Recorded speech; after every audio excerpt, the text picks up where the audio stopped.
Hey Anna, Hey, Mike. so we've just finished Billy's first 60 days of Antinol, and wow, what a difference. Really? Oh my gosh, what have you noticed? Well, he's shiner, he's much more energetic. Not that he wasn't beforehand, but you can see the difference. But remember, I told you he used to have that little limp in his back left paw that he'd hurt himself when he was a pup. He Yes, doesn't seem yes. to do that much anymore. What, the hop, skip, and the jump? Yeah, yeah. So it's like his joints are a bit better. And we actually had friends around this weekend who'd noticed that there was something good about Billy. And I was telling them about Antinol, and they said, "Oh, what's in it?" I said, "Well, green lip mussel." And they said, "What's that?" And I go, "Oh, well, I don't know. I'll have to ask Anna," as I always do. So Well, for next green, time, what should I say? What's so great well, about green lip mussel? green lip mussel, it comes from New Zealand. It's the only place that green lip mussels live. And what's great about the green lip mussel is that it is what's known as a broad spectrum source of omega 3. And the reason dogs need to take omega 3 is that their bodies don't make it themselves. So, unless they're getting it through their diet, which can be omega 6 heavy. And it's very important to have a balance between omega 6 and omega 3. So it's normally through supplements that omega 3 is given. And green lip mussel is unique in its having everything from EPA, DHA, and ETA. So all the main omega 3s. And how about Binks and Prudence? They must be much better as well. Yeah, well, they've been on it for over a year and they've been on green lip mussel forever since I've had them. So Prue's 10 now. So she's had green lip mussel since the first day I brought her home, to be honest, but not Antinol. And I only wish I'd discovered Antinol earlier. I really honestly mean that because it's an oil rather than a powder. So its bioavailability, that means, its effectivity to get absorbed quickly and efficiently by the body is greater. So people listening now and they want to discover Antinol for themselves, where do they go? Well, all you have to do is go to Antinol, ANTINOL.co.uk, and then type in Anna Webb and get your special discount.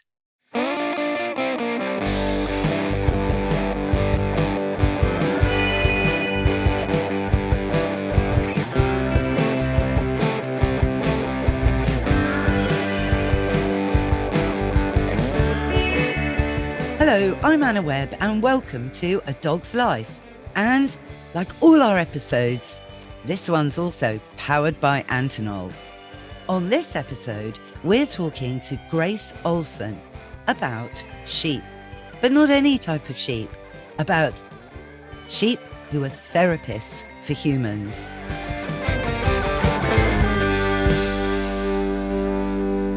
Grace Olson, thank you so much for joining us on A Dog's Life. Thank you for having me. It's lovely to be here. Oh, well, the last time we chatted, actually, we were on the BBC. Sorry, it's not that glamorous this time round. Well, it's much more relaxing. Yes, yes, exactly. And we've got lots of time to explore. You see, what I just was so fascinated to learn when we spoke last time that you've trained sheep to be human therapists. Is that right? Well, to be honest, it happened naturally. They trained themselves. Yeah, I didn't really have to do anything except just bring the human along. And what gave you the idea to do this? Well, to be honest, it happened by accident because originally what I was doing was I do equine facilitated coaching. So it's like counselling, and you're with a horse, and because horses are so sensitive, they can pick up what the human isn't saying. So I read the horse's body language, and that helps me to understand what's hidden within the person. So somebody came along for that therapy, and I had a new pet sheep at the time, Merlin. He was only young. And the lady who came to see me, she was very, very depressed. She'd lost her husband.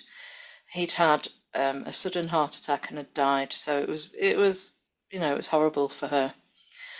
And in the session, Merlin decided he was going to get involved. So he trotted up to her and he literally pushed himself into her knees because he was only little at the time.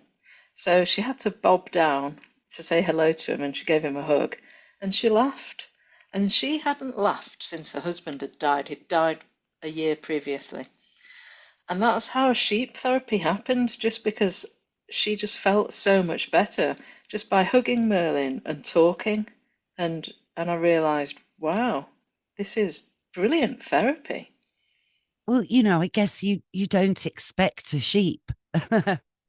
And I've been reading your children's books because that's the other thing, Grace. You've got a series of, honestly, I have to say, I know I'm supposed to be a grown up, but I've so enjoyed you've got four amazing books that kind of highlight this and highlight exactly what you've just explained in a literary form. The themes and everything that come through in these children's books, I'm just all over it. Oh, fabulous.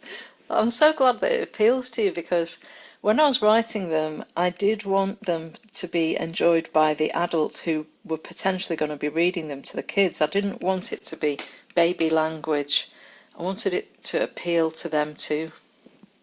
Yeah, no, I mean, it really does. I mean, the messages of, animals, nature, kindness, empathy, communication, respect, emotional sentience, they're loud and proud. And the feelings of the sheep as being people, which I know is a dangerous way to go, because I'm always saying, Grace, when I'm working with people and their dogs, I always say, you mustn't think that your dog is a little human in a furry suit, because Yes. they are dogs. And of course, Merlin, who you've just mentioned, is a sheep.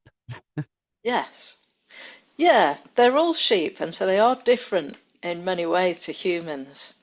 So if you can remember that they are actually sheep and they have sheepy ways, but they do also have the facets of personality, likes and dislikes, and needs, and and a heart, just like humans. So even though we think differently and we judge things differently to other species, one thing that we do all share is we all have feelings. Absolutely. And I think that is so important. And that is reflected, of course, the personalities of your sheep, which I've loved in these books.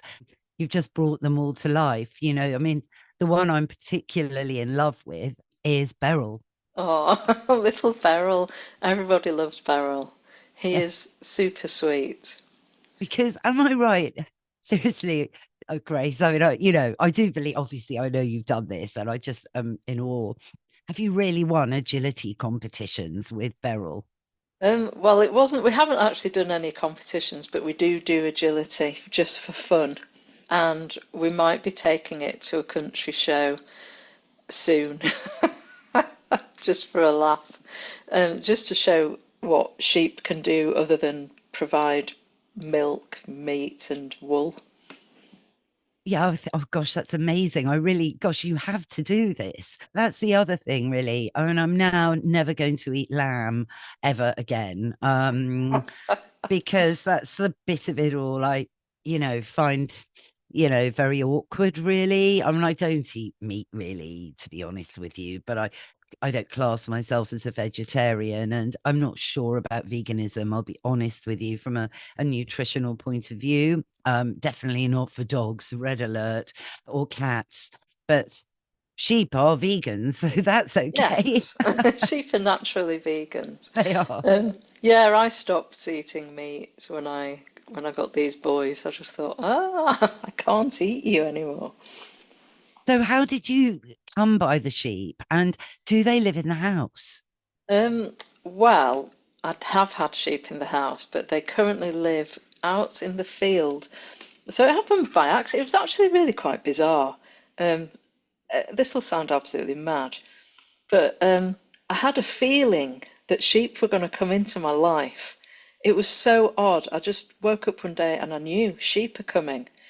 And it was probably the middle of that day. I'd gone to a friend's house and she said, I don't suppose you've got some room in your field for a sheep, have you? Because my friend is looking to rehome some. And I just thought, wow, well, yeah, I do have room. And that's how it happened. And it was just so odd that I knew it was going to happen, and then it happened. But that's something you touch on again in the books. I keep going on about the books, but I am your biggest fan now. Oh, thank you. Because you talk a lot about the lead character, Caro, isn't it? The Yes. girl, yes, and how she can speak to the animals. Yes. And I put that in because so Caro is actually based on my older sister Caroline. Um, but in reality, how it happened was the first sheep that we had were a pair called Bambi and Merlin. And Bambi had been bottle fed, so he wasn't afraid of humans. But Merlin was a wild sheep. He'd come off the moors. Um, so he was terrified of everybody. And my daughter sat down and she looked at him and she silently said, "You don't have to be afraid. You're in a safe place." And she communicated that to him via her heart. And Merlin obviously felt what it was that she was conveying emotionally. And so he went up to her and he touched her with his nose. And so, following my daughter's example, I did that with the next pair of lambs that I got who were really nervy because they're a particular breed called Cullen Forest. They are untouchable. They're beautiful. An amazing sheep, but they're not cuddly by any means. So I would sit and I would just think to them, "I'm here to love you. I'm not here to hurt you." And I kept transmitting that, and I honestly believe that they felt it because now they will come up to me and this is a breed that everyone said, "Oh, you're going to regret getting that breed." But they're brilliant and they're wonderful therapy animals. That's so interesting, because you may have heard, I don't know if I mentioned it when we spoke last time, but my well, really the only scientist I really revere. This is when Mike, my producer, who's obviously listening, is going to go, "Oh gosh, here we go again." But it's Dr. Rupert Sheldrake who believes in telepathy. Oh, yes. Well, it's Yeah, definitely a thing. yeah, 100%. I mean, we've lost it, like you say in the book again, Caro. I think it's Belle, the beautiful piebald horse in the book, that explains to Merlin, I think, first in the book, that Caro can't hear us yet, but doesn't know that she can, but she's speaking to us through her heart. And it is in this way, this telepathy where you're conveying an intention. So your intention is obviously with the sheep, "I'm not going to hurt you, you're safe here." And that's telepathy. Yes. Yes, yeah, it's so interesting. I mean, for example, with my amazing first cat, Gremlin, I would never go out or bang the cat flap or do anything like that to get him in. I would just, and it happened by accident one New Year's Eve when he got out, and I thought he'd be dead, with all the fireworks, and oh, it was awful. Anyway, and he didn't come home, and he didn't come home. And it got to the point where I was just really fairly angry, actually, myself at the whole situation. And there's this sort of anger moment, almost desperate moment, where I just thought, "Oh, Gremlin, come home. Where are you, Gremlin?" Like this. And the next thing, boom, boom, he'd come through the cat flap. And Brilliant.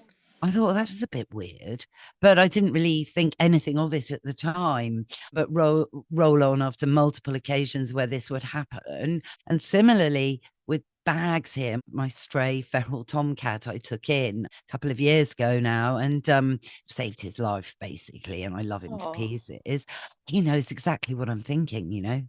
yes, they do. They really do. He really, I know. And this is weird. And he is wild, because he's not been socialized. He can't work out the cat flap at all. I mean, there's just no, Oh, I mean, he really has no idea what it is. He uses it as a door knocker, but he can't work out that if he pressed the middle bit in his head, he'd actually go through. I've tried for 2 years. I mean, Gremlin got it in 2 minutes. I mean, I don't know what I'm doing wrong. No, but it's a fascinating area of thought, really, particularly because animals don't have speech as we know it, right? yes. Well, sheep do. God, they never shut up. Oh, really? They're so noisy. The horses look at me as if to say, "What have you done? It was so peaceful before you brought this lot here." How Because funny. horses communicate in silence. Horses I can drive to the field and think, send a message in my mind to my horse Pippa, and I'll say, we're going to go for a walk today. And I do it purposefully just to see what she'll do. And she will be waiting at the gate to go out for a walk. And then if I think, right, Pippa, we're going to go in the school to do some stuff in the school, she'll hang around near the school. And I just think that is amazing. She knows. That's the key word, knows. So, yeah. So, well, a book, I hope you don't mind, me saying, but it is fascinating to link in with this conversation. It is a book by Rupert, well, he's written loads, but the one I love the most is Dogs That Know When Their Owners Are Coming Home. Oh, they really do. Yeah, I know. Well, he scientifically proved it, you see. It's so interesting. Episode 1, everyone, of this podcast. Brilliant. Yeah, yeah, yeah. Yeah, it's just brilliant that, you've reignited all my thoughts on that page, if you like. And Oh, good. yeah, yeah. Do you think as well, when you've got your, clients, I guess, aren't they? Your therapy, you're offering therapy. I mean, I guess the animals also know, don't they? Oh, they really do. They really do. It's incredible. Um, One thing that happened, which was absolutely mind-blowing, was we filmed a particular thing for the Yorkshire Vet. I can't give details because it hasn't been aired yet. But there was a particular, they wanted Merlin to be the main sheep in the feature. And there were a few adults there for various different reasons. And one of the adults, she was grieving because her husband had recently died, but she didn't tell anybody except me, and she was trying to keep it together. And Merlin kept going to stand with her, and the cameraman kept having to call Merlin back, and he didn't understand why was Merlin not interacting where he wanted him to. And I couldn't say anything, but it was just phenomenal to see that Merlin knew that what mattered more than the camera was this woman who was grieving. Wow. Yeah. Wow. Wow. I mean, it's interesting, isn't it? Because, I know dogs do all of this naturally, of course, but dogs are often trained and guided to, the various charity dogs that go into hospitals and schools and the like, and hospices and everywhere. They're guided to the individuals, if you get me. But for Yes. technically, I know Merlin's not a wild animal, but he is more wild than a dog because he lives in a field. Yes. Isn't Yeah. he? He's I hate the word livestock, but there is a big difference. So that's absolutely extraordinary. He is so bizarre. When Merlin looks at you, it's literally as if he can see inside your brain. He is the most phenomenal sheep out of all of my sheep. There is something very different about Merlin, more than the others. The others are wonderful and lovely, but he's something else. Well, he was the one that really missed his mummy when he got taken away, didn't he? And he was bullied. Or am I confusing him with Beryl? Beryl was the one that was bullied. Poor Beryl. God, he was really badly bullied. It was heartbreaking. Is he still with you, Beryl? Oh, yes, they will all be with me until they die. How long do they live then, Grace? Sheep. Some people can have them for, like, say, 16 years. Wow. So I'm hoping that mine will be long lived, but you never know. There's various diseases that happen, but fingers crossed they'll go on for a while. Yes, I'm sure they will, but Merlin, yes. So has he lived in the home? No, so the ones that lived at home were Teddy and Jessie. So Teddy doesn't have his own book, but he features in the Beryl book. Yes, he Um, does. He's How did you manage them with Teddy in the house? oh It sounds like he God. was a bit of a lively character. He was instantly like my sheep. I got him at 2 hours old and he bonded with me instantly. So he was just this cheeky little monkey that he had to stay in the kitchen because the kitchen's got a hard floor and they were just weeing and pooing everywhere. So I made a massive pen in our kitchen is massive, so I could make a huge, enormous I fenced off half of the kitchen for them, and I had to put nappies on them, and still it was just chaos. But I just love them. They're just awesome. They're That's brilliant animals. Yeah, no, I'm just so fascinated because, it is an unusual conversation about, training a sheep to do agility. Well, they do it naturally, actually. They love it. They love a bit of fun. Yeah, I think, well, all animals do. Animals only want to have fun. And it's us that stresses them out, sharing all of our stress. And that's been Yeah. proven actually recently by science. It is true. So, something I really I don't do it very well, but I try and keep a lid on, my stress of the laptop being slow or whatever it might be, because it's not fair. That's our human world invading the purity of animals. Yes, we are rubbish, aren't we? A bit, yeah. I do think so sometimes, actually, when you read the news. Oh But God, so yes. let's not go there. That's the thing. But yeah. So what's your trick then? I mean, there must be. I mean, you say they do it all naturally. I don't believe that for a moment, Grace. There has to be a bit of training involved. I mean, what's their favorite treat? Oh, they do love biscuits, and each one has their own particular favourite type of biscuit. So I've got a massive biscuit tin with all these different types of biscuits because they're all so fussy. So they will follow me around the obstacle course with a biscuit. But Teddy never needed a biscuit. He just loved it. So if I ran around, he'd just follow me and just jump over all the jumps, and they just love it. And And it's good Teddy, exercise. oh yeah, no, of course. I mean, for everyone, it's brilliant. Have you sort of gone it? Could they sit on cue, Grace? No, I haven't done that yet. It's more just let's run around and jump over things Yes. and go through hoops and climb up things, which was a mistake because now he knows he can climb. Yeah, Yes. that's such an interesting point to make, I mean, yeah, yeah. My bull terrier learned how to jump by copying the cat. Wow. I know, no, it was terrible when she was young.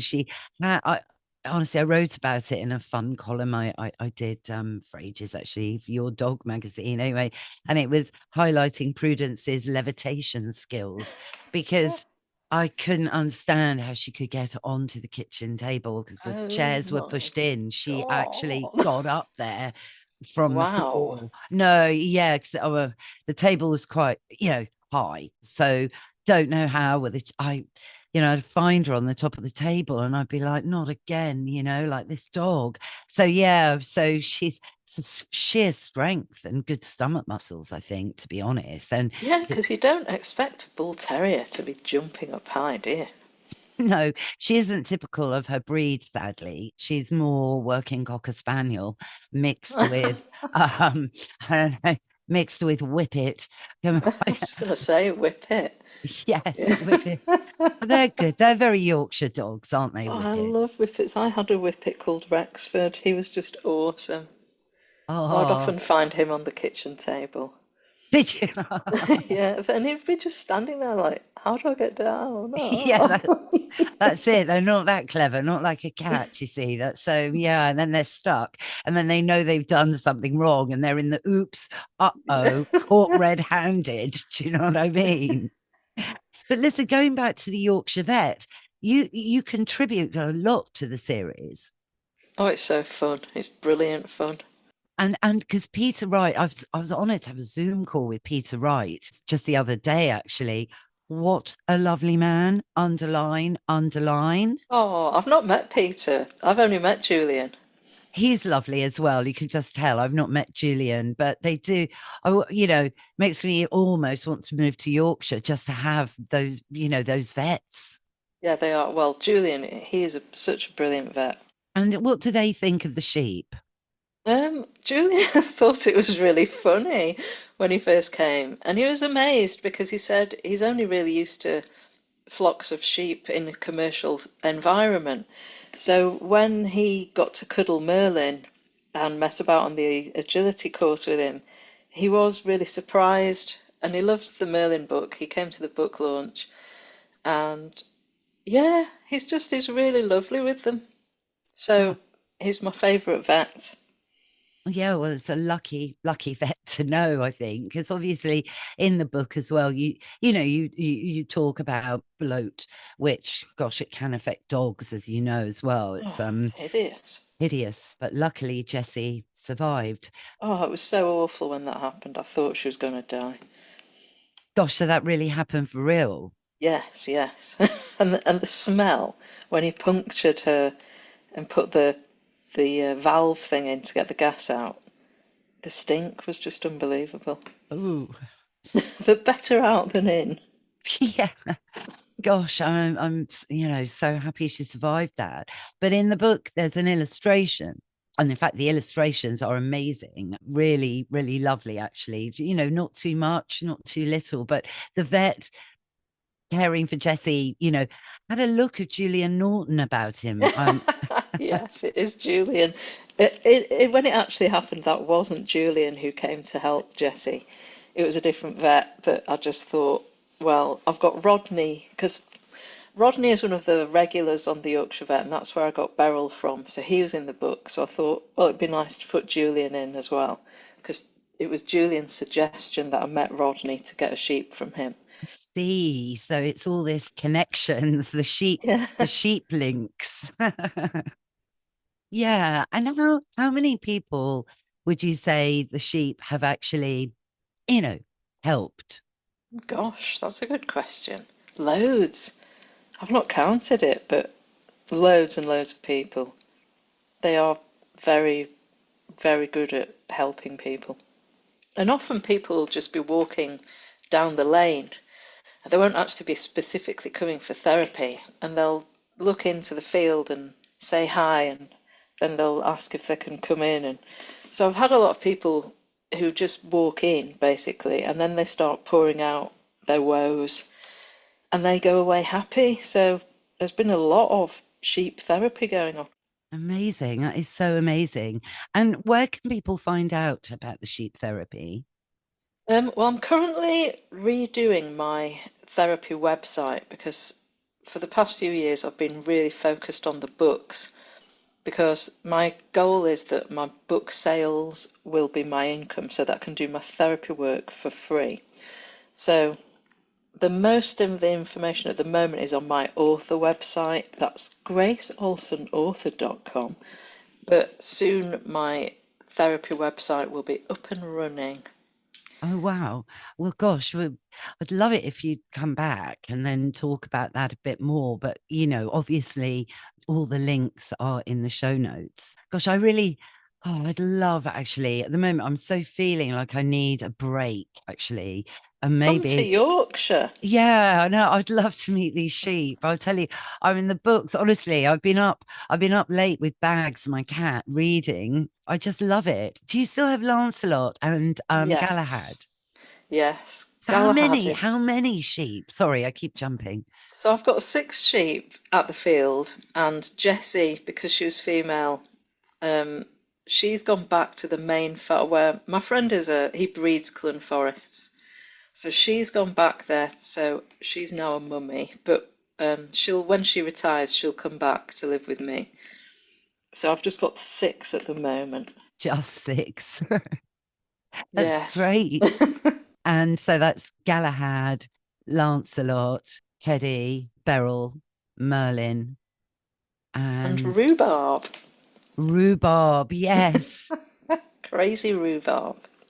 I love the names. It's perfect. Because in the books, you do really highlight how they have individual personalities. And I think you're helping PR sheep, right? Yeah, I suppose I am. I want people to realise how awesome they actually are. Absolutely. Yeah. Give people perhaps a bit of a conscience or, value them more as they should be, it's all, Definitely, yeah, they give so much to mankind. I mean, England would not be where it is without having, from the wool trade, the amount of money that sheep gave to people from their wool. They're just brilliant. They are awesome. We deserve to, well, they deserve to be respected more. Yes, and I love this whole, rare breeds. I'm a fan of Adam off Country File and all of his rare breeds that he has. I mean, I bet he's impressed with the sheep.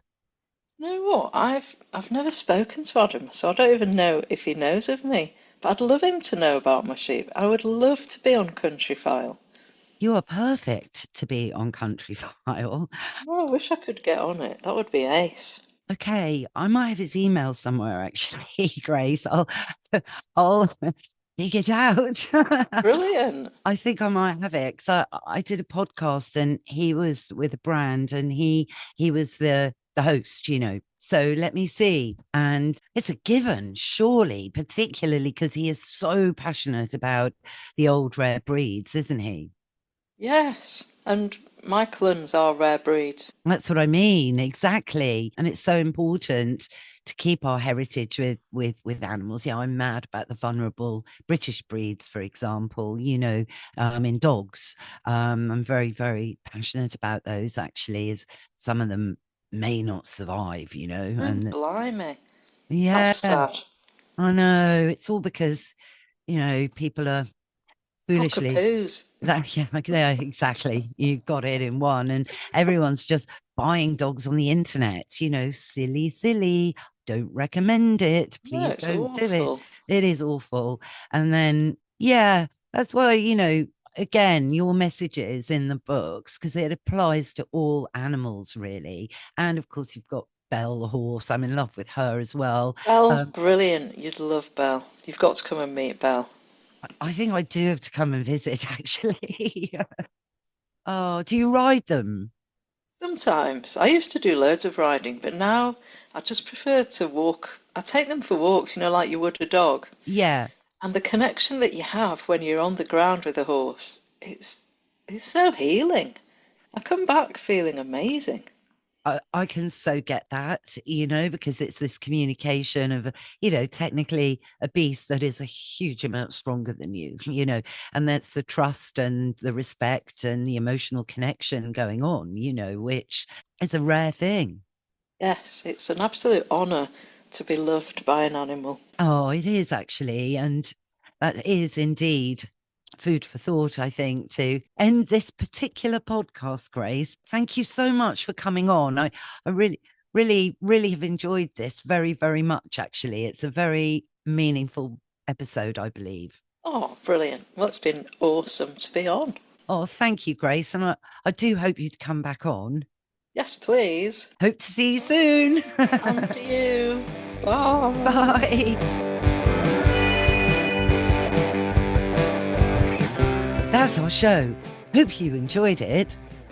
If you did, go on, rate and review the show wherever you tune into your podcasts. Thanks again, of course, to Grace Olson for joining us today. And all the links to Grace and her books are in the show notes.